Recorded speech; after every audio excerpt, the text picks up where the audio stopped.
Hello, hello, and welcome back to the Burnt Pancakes Podcast, the podcast where we embrace the messiness of motherhood, one momversation at a time.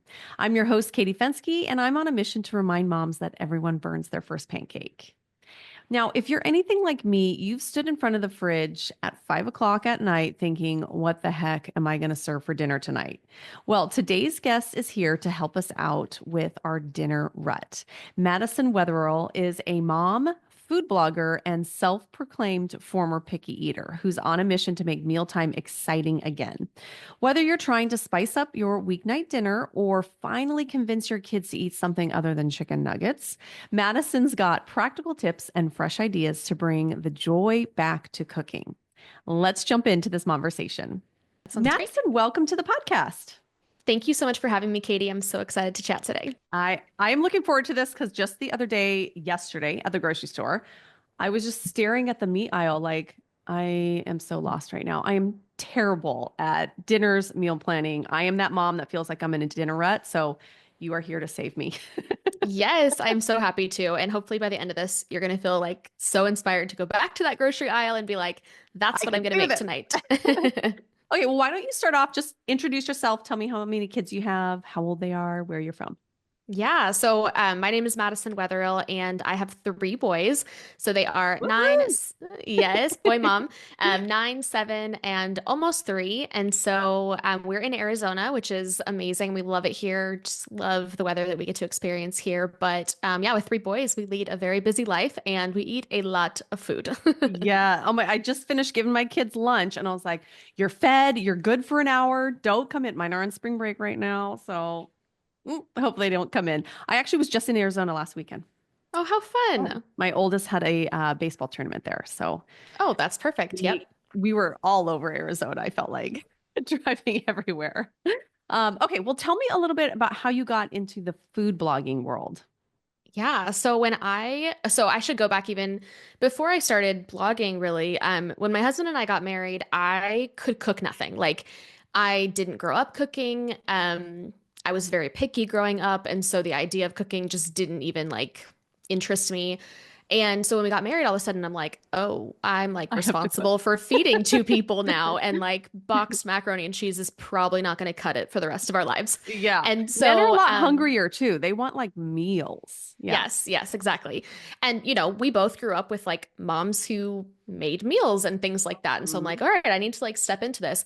And so I kind of started just playing with the idea of making things. We had a lot of like pasta and like chicken sausage and like those kinds of super, super simple meals. And when I was at the time, I was working in a corporate job and the job I worked at was very like blue collar, like it was like a warehouse vibe. And so when I would come home, I just wanted to like decompress and make something with my hands. And so I started to suddenly like really enjoy cooking and find it like therapeutic in a way. And it was the strangest experience because again, like it didn't grow up that way. I remember like kind of gawking at my friends that like knew how to throw things together or like even baking like a boxed brownie mix was like magical to me. I was just like, I don't understand how you just like throw this together. And so yeah, so it became this thing that I was like interested in and I just kind of started going from there. And so with that, I just started kind of sharing that journey and sharing like what I was learning and that type of thing. And that's back when blogging felt very small. Like it was like a community that you were building and you knew the people who were commenting, like people did comment on things back then. And so it just kind of took off from there. And then as, my journey of cooking and then later really refining into like eating healthier and like serving my family, like really wholesome and nutritious meals, it's just evolved over the years. But it's funny because I now have the reverse experience of like, I used to gawk at my friends who could cook these things.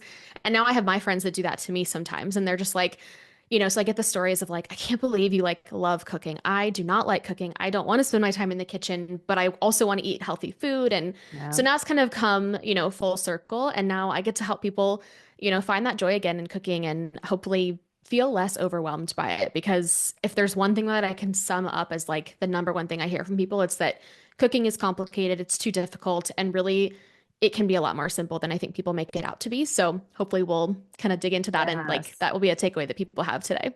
Yes, because for me, I like dread dinner time. And I feel like now I'm just so over it that it's like, just throw something on their plate, cut up an apple, here's some cheese stick, and it's like, call that dinner. Because I Yeah. don't have it in my brain to think about, like, plan ahead. And when I hear the word meal planning, it's like, that sounds awful, Yeah. awful. Well, can we Like, start there? Because I yes, yes. actually I find that this is one of those things that people, yeah, like, and honestly, I have that visceral reaction too when I hear the word meal prepping.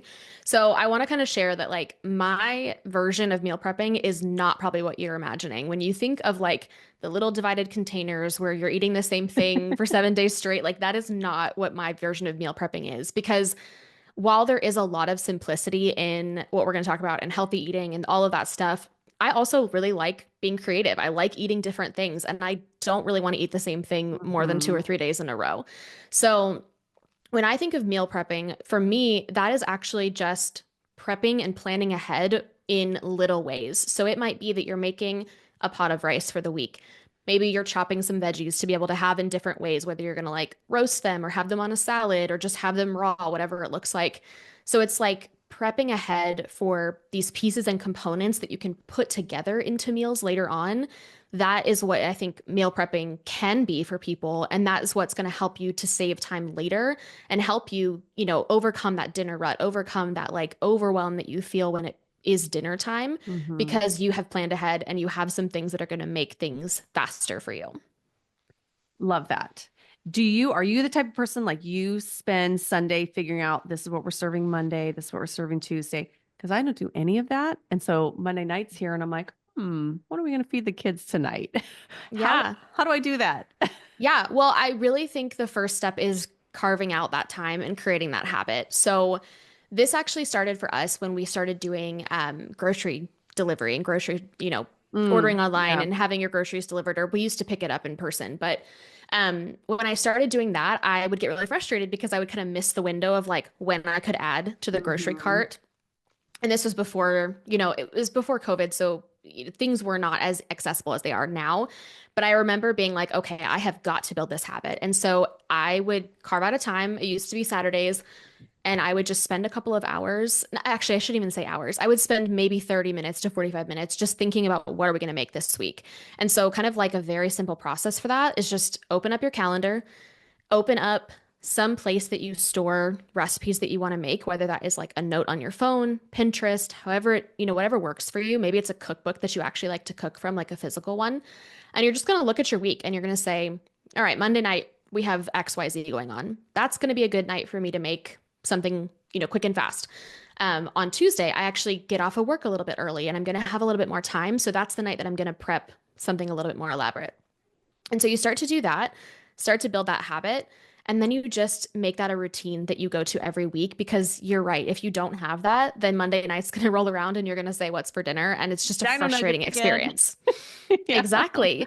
And you're going to default to whatever is easy, right? Like our Mhm. brain is going to keep us stuck in those old habits. And Yep. so, yeah, if you want to make like a different choice in the future, you have to start by kind of setting that routine up for yourself and working around whatever schedule works for you because you're going to have some trial and error of like when it's best for you to make that plan and then working kind of backwards from there. But yeah, that is definitely the first step is just having that little bit of time for you to think ahead because if you don't, there's just no way that you're going to choose Right. something different than what you've always chosen. Right. Okay. What are some of your like easy go-to recipes? We have baseball almost every night. So I need like quick stuff. What are some easy meals? Yeah, so some of our favorites, and we'll kind of get into how you even make these a little bit more exciting, but we love like a good stir fry. So Okay. we will switch up like what protein we'll use. Maybe it's like chicken. We use rotisserie chicken a lot too, which is like you can shred it at the beginning of the week and Mhm. then just have it for multiple meals. But you can also do something like ground pork or ground beef, whatever type of ground meat that you like. We really love doing like salsa chicken, which is like stupid easy. It's like literally chicken breast and salsa in your instant pot, ready to go for you. And then that can be turned into like, salsa chicken bowls. It can be turned into a burrito or a tostada or whatever your kids like. You can make it into nachos. But I find that things like that are really flexible can keep kids interested, even if they're like, oh, chicken again, Yes. Yeah. So yeah, those two are the first two that come to mind. But we are really simple when it comes to food. Like I will default to like protein, veggies, and like some kind of starch, which usually for us is just like white rice from the Instant Pot.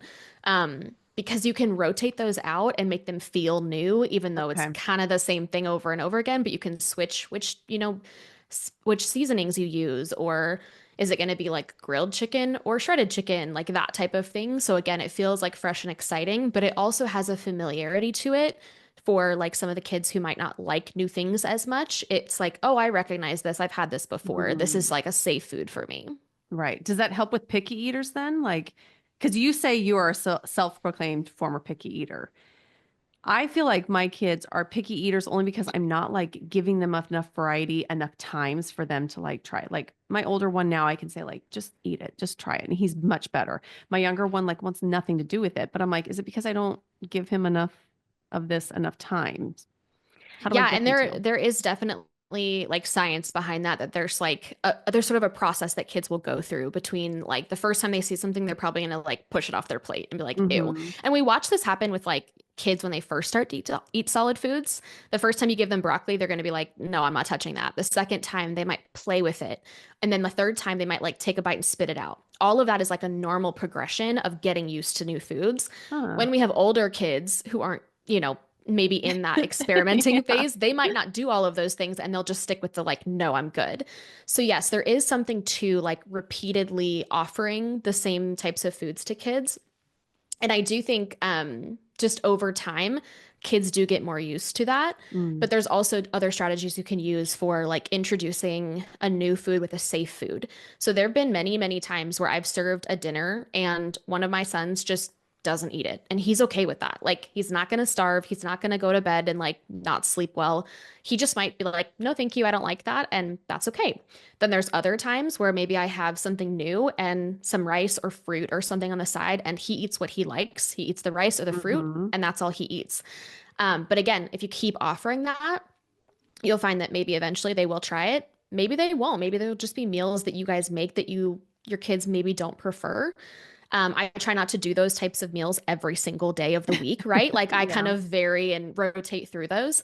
That same son also, he does not like onions. So if there's onions in anything, he will not touch it. So sometimes looks like an onion, yeah. Sometimes I will like take his portion out and then I'll make the thing, it's like a taco bowl. Okay. I'll take his out and I'll make the rest of ours with onions. And like for me, that's a sacrifice I'm willing to make because he's not eating chicken nuggets, right? Well, we all eat something else. Like he's still eating with us and it still looks like ours. There's just one ingredient missing because we all have preferences, right? And I think sometimes picky kids, picky eaters get a bad rap because they don't like certain things. But if we're all honest with ourselves as adults, there's things that we don't like either and would like prefer not to eat. Yeah. We just have been, raised to be we've been raised to be polite and just eat it anyway or, kind of push through that. So sorry, I kind of got off on a tangent there, but yeah, when it comes to like the picky eating, there really is like a method to that of just offering it frequently enough where it's like familiar to them, but also offering it in a way that feels safe to them where it's like, I'm not going to force you to eat this. If you want to try it, go ahead. I think it's really yummy. Let me know what you think kind of thing. And that over time is going to build that trust to help them want to try new things. Okay. So you never say you have to take one taste of it. I don't. And like I said, there's been times where my son just doesn't eat. And I also recognize that there are like picky eating is such a like there's kids who have maybe more like medical issues that, factor into picky eating. And then there's kids who just don't prefer certain ingredients. And there's a lot of different like strategies and tools depending on what different kids fall into. But I have found for us, like forced eating is just never going to end well. It's never going to like magically turn them into kids that all of a sudden like those foods. Oh, this is good. Yeah. And so another strategy that can work really well is like introducing foods in more, again, like that safe way, which can sometimes be making it into almost like modular. So like if it's a taco bowl, for example, maybe you have all of the different toppings in different bowls and they can sort of choose what they want to put on. Mm, And what's funny is that same son who doesn't like onions, he will sometimes put like pickled red onions on a taco bowl. And I'm like, but you don't like onions. And he's like, but I like them that way. I'm like, oh, okay. But okay. I think part of it is just that he got to choose. You know, he got to Uh-huh. choose how much he put on his plate versus maybe if I had made it for him, I might have put a lot more than he wanted. Or sometimes he'll Oh, say, that's well, interesting. I like dipping chips into salsa, but I don't like salsa on my taco bowl. I'm like, okay. That's interesting. Yeah, Well, so I like giving the them fact, yeah, I like the fact that you can have them like dish it out themselves. yes. And that is such a fun like experience with the food too, right? Like not every meal is necessarily going to be like that, but I have found that those any type of meal that we can do where it's like everybody gets to add their own toppings, everybody just has fun. Like everybody likes to get their hands a little Hmm. bit dirty and, you know, make themselves a meal that they're proud of. And again, then they can kind of, you know, add more cheese if they want more cheese or we do it with Yeah. things like a lot of like Greek food is really fun for that because you can have like feta on the side and some like cucumbers and tomatoes and things like that. And everyone can just kind of dish out, you know, a little bit of tzatziki sauce or whatever. Um, those meals are not the meals I'm going to make when I have baseball practice, right? Or like I have 15 Hmm. minutes to prep dinner, but maybe that's a Saturday meal where we have extra time and we can like enjoy that, you know, slower meal as a family. Um, but yeah, giving those kids just exposure to different things in different types of ways is really going to help them to start to recognize them, maybe be curious, maybe try them. But yeah, going back to your original question, for us, forcing food is just not something that I've seen that works really well. It's Yeah. not something that ever worked for me as a kid growing up who was picky either. So yeah, for us, that's just I'd rather expose them to stuff over time, and if they choose not to like it, that's okay. Yeah. Yeah. What would be some ingredients that might like spice up your dinner a little bit that we're not thinking of? Like I bought chicken and I bought ground beef or ground turkey. Both of those were on sale at the grocery store, and I was like, sweet, I'm gonna grab those. And I got home and I'm like, I don't know what I'm gonna do with them yet, but I'm gonna do something because they were on sale. So what are some things that you could do to spice up your dinner? Yeah, so two of my ingredients, this is actually something that I've more recently been adding, and I just kind of have in my fridge all the time, is pickled onions, pickled red onions, and pickled red cabbage, which is, I would have Oh, told you I did not like cabbage until recently when I was like, I really like it pickled. It has this like interesting. vibrancy to it, but it also adds like a crunch. So again, I keep going back to the taco Hmm. bowl thing because we eat taco bowls a lot. Um, but if you add that to like a taco bowl or a salsa chicken bowl or whatever, like it just adds fun color. It adds that crunch and then it has just like this bright like acidity to it. You can do the same thing with pickled jalapenos. I mean, you can buy those things too, but it's such an easy process to make it yourself. And then it becomes this like fun thing where you're like, I made that in my kitchen Yeah. and I get to just like sprinkle it on. So those are some Hmm. for a lot of different bowls. And you know, just or a lot of different types of meals. And that pickled flavor, I don't actually like pickles themselves, but pickling Pickling vegetables like things. that, I Oh. do like. Um, that can add a lot of things. I also think just people kind of underestimate like seasonings in general. So you said you got chicken breast, right? Hmm. So like there are so many different varieties of seasonings that you can make at home. And a lot of the time, you probably already have the spices anyway. But just like putting that together in a different way, even if you're going to make it the same way you always make it, you can change out those flavors to kind of bring something out of that recipe that you're making a little bit differently. Um, and then what was the other one you said? Ground turkey? Hmm. Okay, so one of my favorite things to make with ground turkey is actually like a turkey stir fry. Okay. So I'll shred carrots and zucchini and then make like a little homemade like teriyaki sauce. And then you just like serve that over rice. And it's so simple, but it's so fresh, like having the fresh vegetables in that way. And there's ways to make that faster. You know, you can buy pre-shredded carrots if you want. I Mhm. think they're better homemade, like shredded. They just taste fresher. But again, that's another like quick win that you can just save a little bit of time at the store. Um, but yeah, those like homemade sauces that are just a couple of ingredients can make a big difference too. And just making it, maybe it's all in my head. I don't know, but it just feels fresher and it feels like more yummy because it was made in my kitchen rather than like poured out of a bottle, you know? Right, right. And your kids eat all of that. Hmm. Do you have any kids that don't like food touching, where they don't want stuff mixed? Do you ever do My like deconstructed bowls? Yes, yes, I definitely have. They're a little bit past that now, the older two, but my youngest is still a little bit that way. And I think that's very normal for like 2-year olds. Like they're Hmm. very, they're asserting all of their independence and things like that. So sometimes he'll just like pick out like a pea and he's like, ew. And I'm like, Yeah. okay, just put it on the side of your plate. It's okay. Sometimes they're putting them in my bowl. That's okay too. I think it's so easy for us to be like offended when our kids like don't like what we served them because we spent I time worked on it so and hard. I slaved all night. exactly, exactly. But it's not like a personal attack on you. Um, and I think how we approach them not liking things is what's going to like set them up for success in the future of being like, it's okay if you don't like a food. You're not a bad person because you don't like onions, right? Like, um, so yeah, so I do have kids that don't like things to touch. And if that is the case, then again, like I kind of just like leave a portion off to the side, or maybe that becomes a meal that then is like our deconstructed meal where everybody can kind of make their own, you know? Hmm. I think it's a lot more simple if it's all just dished up together, but it doesn't always have to be, you know? Yeah. And so, yeah, I can think knowing your kid and adapting some of the things to them can be a way to just help them to feel safe at the dinner table and help them to want to try new things when you offer it, versus always just being like, no, this is the way that it's served and you're going to eat it. Because again, Hmm. like you have to kind of choose your battles and choose like what is allowed. Like there have been moments where my son's like, can't I just go get something from the fridge? And I'm like, no, this is what we served for dinner. If you don't want to eat it, that's okay with me, but you don't get to go like make something else. Right. So choosing like kind of what the rules are in your family, um, I think can be helpful. And if you decide like it is worth it to me to be able to have us all sit together and eat somewhat of the same meal, even if one person's is deconstructed and mine is Hmm. mixed together, like that's okay. Um, you might decide that's not okay for you, and that's okay too. Like, but just kind of deciding like what level of autonomy are we going to give our kids in these conversations, I think can be helpful in like just pre-deciding that so that like this is how dinner time's going to go. Yeah. Yeah. Do you ever get your kids involved in making dinners? Yes, actually, my kids are very involved in making dinners, sometimes to the point where I'm like, I just want to cook by myself. I don't. So I didn't mention So this much more earlier. work when they help.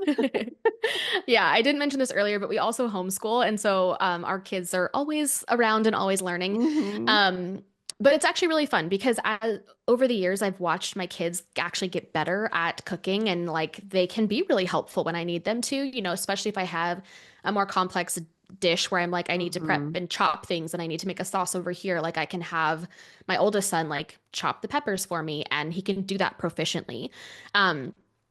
I actually think a lot of parents ask like, how do I get my kids more involved in the kitchen? And often I find that people just aren't letting them. It can be slower, it can be messier, and it can be Hmm. frustrating sometimes, Hmm. but they just love it. Especially like if you ever watch like a little toddler who's like 18 months who can stand on their little like kitchen helper stool. Like Yes. my youngest son, he just loves to chop anything that I will give him, and usually it's like fake, stuff that we're not actually going to use. But he's just getting confident and using his own little toddler knife to be able to chop things. So I do also think that has a huge effect, though, in kids just being interested in food. Like, I mean, kids are interested in food by default, but it isn't always the food we want them to be. But yes, Hmm. I have definitely seen just a transition with all of my kids over time. Like, if they helped to chop the broccoli for dinner, they're going to be much more likely to put a couple pieces on their plate versus if they are not involved at all, they have no autonomy in what's being served for dinner. Hmm. They're again, it just like creates this distrust between like mom and the kids. And so even asking them like when you go to sit down and plan your meals for the week, saying like, gosh, I don't know, what should we have for dinner on Thursday?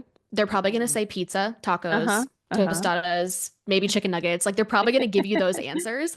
And every once in a while, just say, okay, yeah, that's what we're going to have. And maybe instead of like the frozen chicken nuggets, you're making your homemade chicken nuggets or something, or you're making them in the air fryer or whatever. Um, but yeah, I think getting kids involved has such a strong effect of just creating that family bond, that family dynamic. And it can actually be fun. Like there have been times where I remember one time we made, it was like a Greek meal, and I was actually making homemade like pita bread. It was the first time I'd ever Oh, made it, and it wow. was it was a lot, let me just be honest, because it was that, and we made some like Greek chicken, like a marinated Greek chicken. And we had like the cucumber, tomato mixture on the side. And then we made homemade tzatziki. But it was really fun because there's 5 of us. So each of us kind of took a part of that meal and was able to make that part of the meal. And then when we came down and like sat down for dinner, it was like, wow, thank you so and so for making that part of the meal. And thank you for making this part of the meal. And it was just, everybody appreciated it so much more because everybody literally had their hands in the process of making that meal. So it can really be like a fun family bonding experience. But I will say, if like cooking is super stressful for you right now, that's probably sounding terrible to you. You're probably like, no. So you don't have to start with that, right? But like, think of little ways to get your kids involved over time. Maybe they can wash the fruit for breakfast. Maybe they can help you, mix the eggs together for breakfast or crack the eggs as they get older. But those are all life skills that our kids are going to need when they get older and they get into college and have to make their own meals and things like that. So I think the more we can build up the tolerance to let them help, it's only going to benefit our kids long term. Right. Right. This makes me think I took a cooking class when on our honeymoon, we went to Italy. And one of the things we did was a cooking class, and he took us from the market. Like we went to the market during the day, picked out all the food, we cooked it all together, and then we sat down and ate it together. That's what I should be doing with my boys. Like they do like to help at the grocery store. They're crazy, but it's like, Yes. Go pick out 5 apples for me, go pick out whatever we're having. But I feel like I need to get them more involved in the meal prepping and the plating. I like that idea of how. Yeah, the dishing out the meals is a really good idea too. Like there are so many, if you were to sit down and like literally map out every single step that it takes to make one meal, it's a lot. And so getting your family involved in just like even little things. And again, I don't necessarily always want that help, but when I need it, it's really helpful to be like, hey, bud, can you go make the rice for me? And he knows exactly how to make it in the Instant Pot now. 1, he's watched me do it a million times. 2, I've like taken him alongside me to do it with me. And now he can do it himself. But yeah, I think just building that muscle over time, it's like that is going to make it so much easier for you in the long run. Right. And like someday maybe my kids will be making dinner for me. I don't know. Yes. Oh, I was going to say too, their future wives are going to thank you. My husband is very good in the kitchen. And I'm like, thank you, mother-in-law, because I appreciate that so much that he's there to help. And I think that's like a really normal thing that's happening these days. Like more and more of my friends, like their husbands are actually like fully in charge of the cooking. For us, I love the cooking. So I definitely do like 90%, but that other 10% where I'm like working and need him to start on dinner or whatever, like it's just really nice to know that he can help with that, but also that our recipes like that we're making constantly on rotation are familiar enough to him. Because that's something we haven't really touched on yet, but like I really think having like those back pocket meals is so important for you to rely on, because when life gets busy or when you don't feel like making something new, like I can easily make this meal that just feels easy to us. Right. Okay. This is a funny story. My dad, so we're in California. My dad grew up fishing all the time. And so he would have fresh tuna all the time. And that's what we ate a lot for dinner. And so I'd say, Mom, what's for dinner? And she's like, we're having tuna. I'm like, ugh, tuna again. And now I'm like, we had fresh caught tuna all the time. And I complained about that as a kid. It's awful. Yeah. Well, you didn't know, right? And now you like, and if you wanted to go buy it from the store. Right. Yeah. Well, and I think that happened to a lot of us growing up too. Like we had a lot of the same types of foods over and over again. I had like a running joke with my best friend that I grew up with where every time I'd go to her house for dinner, we had spaghetti. And every time she came to my house, we had chicken every single time. I don't know if our parents planned that on purpose or if it just happened to be that. But to this day, I'm sure she would tell you like, oh yeah, we always had chicken at your house. Not in the spaghetti house. That's this is a question I had. Crock pot versus Instapot. Which do you prefer? I don't have an Instapot yet, but it's like, it's all the rage. And I barely use my crock pot because to me, it seems like I have to, like, none of the recipes seem like things my kids would eat. And so I tend to not use it that much, even though it's like, that's the perfect thing for a baseball night. So yes. Crock pot versus Instapot. So I probably am going to have the different opinion, but I don't have a crock pot and I have an Instant Pot. Okay. I actually used to have a crock pot, and when the Instant Pot came out, I was like, I don't know if I want another gadget. Like, I don't know if I'm going to use this. And I actually borrowed my mom's for a week because she had one and really liked it. So I borrowed hers for a week and then ended up not giving it back, and she just got a new one because I actually really liked it. funny enough, though, the thing we make the most in it is actually rice. Okay. There's a recipe on our website that I can kind of put in the resources page I'll create for you that is literally the easiest way to make jasmine rice in the Instant Pot. It takes 3 minutes, and it is the fluffiest, like Oh my easiest rice gosh. ever. So then I can get rid of my rice cooker. Exactly. Oh. But yeah, instead of having a crock pot, I just use my Instant Pot now. And I will say there's like probably a handful of times where I've made something where I'm like, a bigger crock pot actually would have fit this better.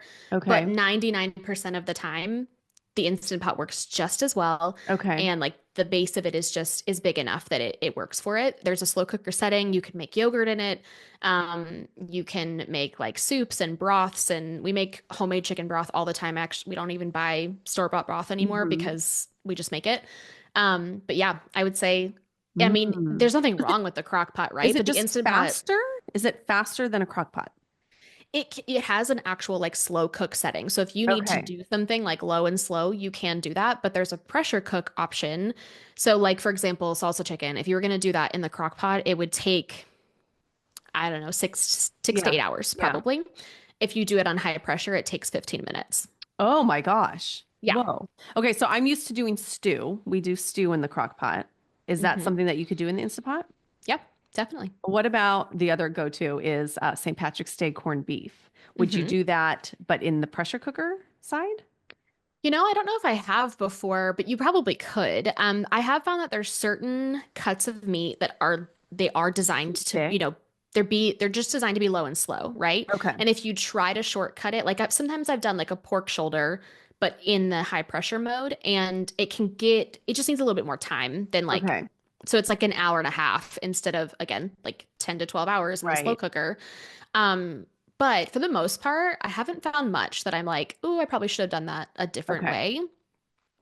But then it allows you also to like, I'm pretty sure most of the newer models have like the delay function.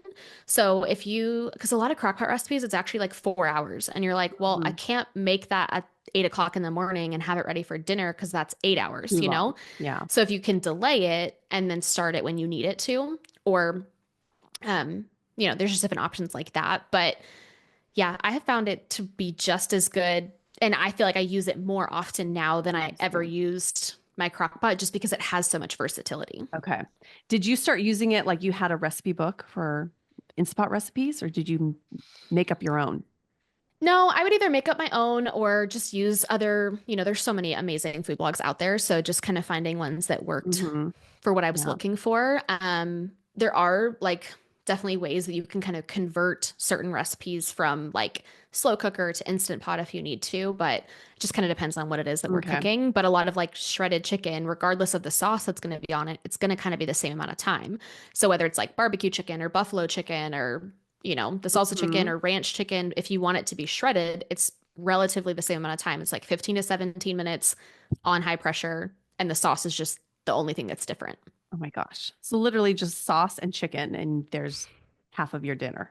Exactly. And sometimes it's like, oh, you're going to season the chicken first and then add the sauce. Or again, maybe you're going to make your own like ranch dressing. That's another thing that's like one of our favorites that is so like it can be a marinade, it can be a dressing for a salad, it can be dip for like veggies, Hmm. can go on with a tortilla or a pita or whatever. So sometimes those little things, excuse me, like that are really helpful to just add variety in without Yeah. making it super complicated. Yeah. Okay. The other thing I don't have is an air fryer, but I've heard wonderful things about that. Do you have one and do you like it? I am obsessed with our air fryer. We literally use it 3 times a day. I'm not Oh joking. my gosh. So pretty much every meal, pretty much. Okay. For breakfast, we're usually using it for like we get these like frozen chicken sausages. We use it for that, or I mean, you can like toast bread in it if you wanted to. You can also make like hard boiled eggs in the air fryer. That's the number What? one. Yes, I it's the didn't know number one post that. on our site, and it's crazy. Like I remember again watching my mom like make hard boiled eggs in a Uh, pot and being yeah. so confused as a kid. Like, what, how do you know it's done? I'm so confused. Now I just throw it in my air fryer and it's so simple to Wait, so make. you need no water, no boiling. Mm-mm. How long does it take to do a hard-boiled egg? So it depends on like how you like it. If you like it Okay. to be like jammy or more cooked, Mhm. but it's like anywhere from 9 minutes to 15 minutes, just depending on how cooked Wow. you like it. But you have to cook it at a lower temperature. So sometimes people will cook it at like 300, Okay. 325, and their eggs will explode or like pop. Yeah. That's not fun to clean up. No. You have to cook it at like 270, 275 if you can. And most air fryers will go that low. But yeah, I mean, for lunches, you can make things like sometimes I just want like a hot, fresh lunch. I don't want to have Hmm. leftovers. I don't want a sandwich or a salad. And so sometimes I'll just like chop up some chicken breast into little bite-sized pieces and make like a 3 ingredient like teriyaki sauce or whatever, and just air fry that for like 5 to 7 minutes and you're good. And then Wow. you can do it with salmon too. It's great for reheating things too, like things like pizza or anything that like you want, even like grilled chicken when you want it to have like a crisp to it, Okay. and Yeah. reheating it in the microwave kind of makes it a little sad. Hmm. It's Oh, great for that. interesting. And then it's great for veggies too. So I mean, especially like being in Arizona and it probably for California too, like in the summer, I do not want to turn my oven on to roast potatoes, No, but we love no. eating roast potatoes or roast carrots or like any roasted vegetable, really. The air fryer will do it in half the amount of time and it doesn't heat up my entire Oh my house. God, that's amazing. How much can it fit? Like, how big are they? So there's multiple different kinds. So there's actually like two different styles. There's one that's like the tray, that's like Hmm. a flat base basically, and then there's the basket, which is the ones that are like tall and Okay. have so you could fit like a whole roasted chicken or like Okay. a whole chicken in there and things like that. We have a tray version and it's actually like one of the largest capacity ones because again, family of five, we eat a lot of food. So I'm like, I don't want to have to make two batches of something. Hmm. So for us, like what I would normally cook on like a big sheet pan, if I was doing like roasted Yeah. potatoes or roasted veggies, I can fit in the air fryer, or I think it fits, I want to say like 20 wings or something like that. Wow. Okay. Um, so I can put that on the resources page too, just like, that brand that we use. But there are a couple of other ones that are like those bigger capacity ones. But they also make like really small ones. So if people are like a college student or Hmm. something, that's like a great tool to have where you can make food that feels really fresh and is healthier, even if you don't have an oven around. Oh my gosh. That I've heard of them. I've heard people talk about them, but part of me is like, I don't want another appliance in my kitchen. We don't have the Yeah. biggest kitchen, so but that does sound like it makes things a lot easier. Yeah, it really does. And it's just, I think the convenience of it without it being like I'm just microwaving like frozen broccoli or something, it's a nice convenience factor without losing some of the like health benefits of it. Hmm. And I don't know if this was your experience growing up, but I remember a few years ago finally realizing like growing up when we ate vegetables, it was all canned or frozen. And I'm like, no wonder we didn't like them because it was just not, they weren't good, right? And then once I discovered like roasting vegetables and Fresh. how delicious they are when they're Hmm. roasted, I'm like, why didn't we do this growing up? I don't Right. understand. My So my same kids concept. roasted broccoli. That's like a go-to. Like they will eat that. Yes. And hmm I'm like, eat as much as you want. Take it all. Yeah. Okay, so So I mean, doing that easily in the air fryer is a game changer. does it make the broccoli crispier? I love like crispy roasted broccoli. You It'll can. It depends on like how long you cook it for, Okay. So right? same with the Um, oven. Okay. but yes, yeah, you can definitely make it. But it's like instead of it being in the oven for what, like 20 to 25 minutes, Hmm. it's probably like 10 to 12. Oh, wow. Okay. So again, those baseball That's that nights when you time. need to get Yeah. things together quick, and just like an added tip for you for baseball nights or whoever, if you can like pre-chop your vegetables that morning, the night before, whatever, whenever you Mhm. have a couple of extra minutes of time, that's going to make it that much easier for you to like do that process of actually making the homemade meal before you go to practice, because that's usually what takes the longest. Like the Yeah. cooking part often doesn't take that long. It's the prepping, it's the cleaning up afterwards, it's all of Hmm. that. So even if you have like 5 minutes while your coffee's brewing in the morning to just like start the process of chopping the broccoli, that's going to help a lot too. Yeah. In the evenings. Okay. What would be your best advice for making mealtime feel like less of a chore? So like if someone's like, oh, I hate cooking, what would be like one piece of advice that you go, try this to make it more fun? I think avoiding having to do it every single night is really helpful. And I mean, we don't eat out hardly ever. Again, part of that is because I enjoy cooking, but I also think there's ways to shortcut dinner time, even if you're not eating out.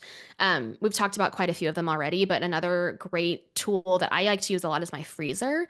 So I like to have like meat that's already marinating in the freezer when you can pull it out that morning and it's going to marinate all day and then you can just cook it that night.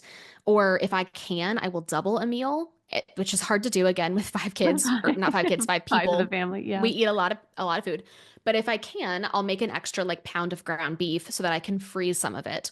And just having those like little quick wins to pull from is really helpful.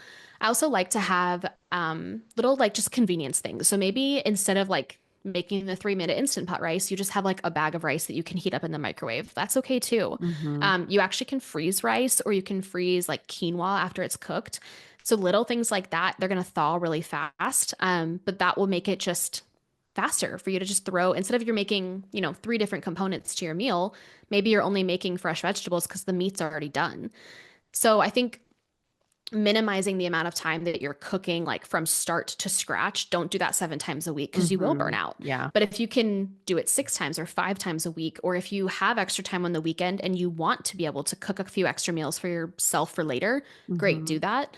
But yeah, I think simplifying what you make is the first step, planning ahead like we talked about earlier. And then, yeah, just don't try to make something every single night if you can help it, and just try to work smarter, not harder. Nice. Okay. What's on your menu for tonight? What are you cooking? Ooh, what am I cooking? Get Actually, your we have, calendar out. I know, I'm like, actually, that's a funny thing that you say calendar, because we used to have like a shared note in my husband and I in our phones for our meals for the week. And then I found like, I wanted it on our actual calendar. So now it's like an event in our calendar every day, because we're constantly referring to that to see when meetings are and stuff like that. Yeah. So now it's just, there's a dinner block that has what we're making. But I pulled out some chicken breast from the freezer. So that's all I know. I don't actually know what's going to go with it.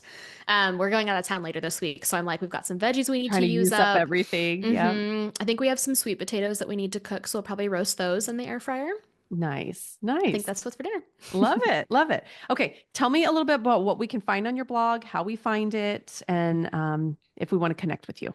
Yes. Well, I would love to continue this conversation with anyone who has more specific questions about, I know there's just so many dynamics and things like that. So if that's you, you can email me always, or you can go and connect with me over on Instagram.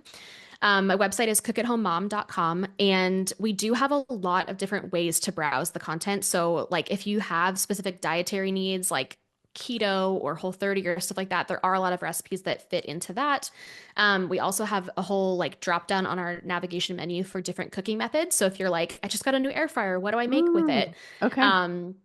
We also do have some air fryer like ebooks with like specifically air fryer recipes for like breakfast and dinner or lunches, snacks and sides, that type of thing. But yeah, if you like, how do I use my freezer? Like I want to freeze garlic or freeze different fruit and stuff like that, that's on there as well.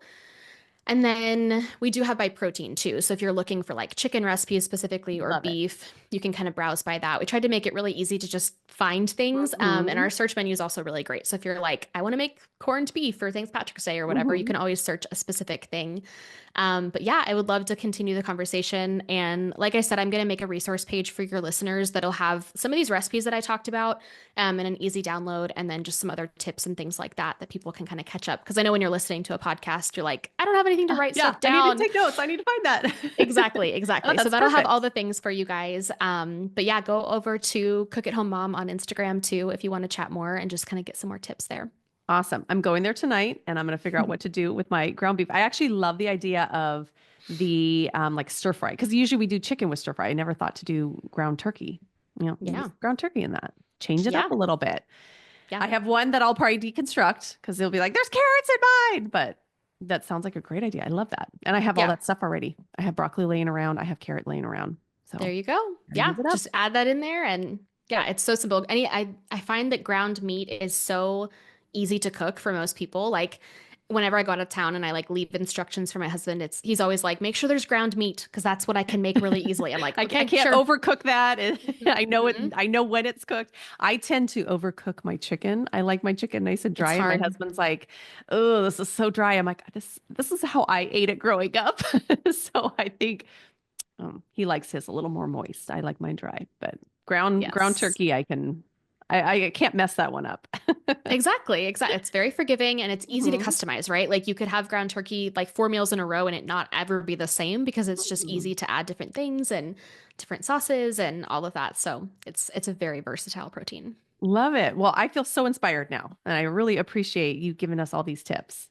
Awesome. Well, thank you so much for having me. And yeah, I hope it was helpful. And if you have any other questions, definitely ask. I don't know about you, but I am feeling pretty inspired to dust off my spice rack and get a little more adventurous in the kitchen. A huge thank you to Madison for sharing her wisdom and reminding us that cooking doesn't have to be complicated or boring. If you want to learn more from Madison, you can find her at the links in the show notes below. And if you'd enjoy this episode, please be sure to subscribe, leave a review, and share it with your mom friends because we're all in this together, one burnt pancake at a time. And until next week, I want to remind you that everyone burns their first pancake, so just keep flipping.